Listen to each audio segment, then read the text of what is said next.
I am just waiting for all of the real estate bros to drag me in the comments for saying this, but here's the truth. You don't need to buy a house to get ahead financially. Like, I'm not sure if you've seen this article that just came out that says renting is now cheaper than owning in all of America's 50 biggest metro areas. And some of these differences are staggering. Take Austin, Texas, for example, where the median rent was $1,530 a month and the monthly cost of buying was $3,695. If you were to rent here instead of owning, you'd be saving almost $2,200 a month, and that doesn't even account for things like maintenance on the home or insurance, which can add up to hundreds or thousands of dollars a year. Not to mention the down payment you would have had to make to buy this property. So let's say instead of putting a $40,000 down payment into that house, you put it into the stock market instead. Then you added $2,300 a month into this account, which is the savings that you would have had by not paying for maintenance and insurance and the mortgage on the other home. If you did this for 25 years, which is the average length of time of a mortgage, you would have $3.27 million, with over $2.5 million of that being free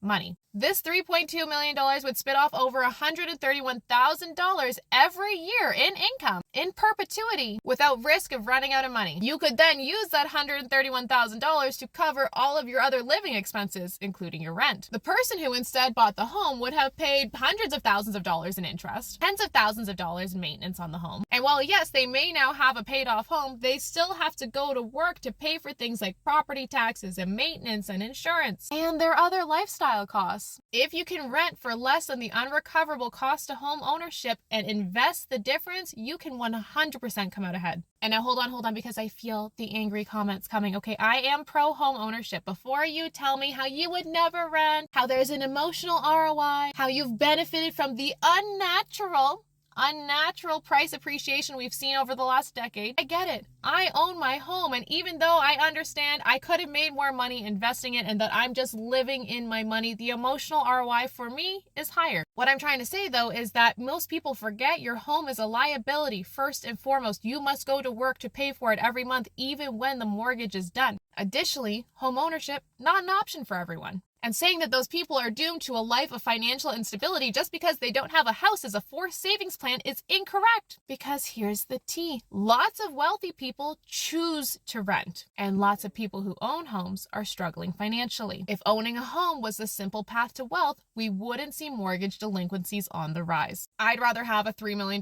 investing portfolio than a paid off $500,000 house. If you want to learn more about how money works without the bullshit, check our link in bio to get started.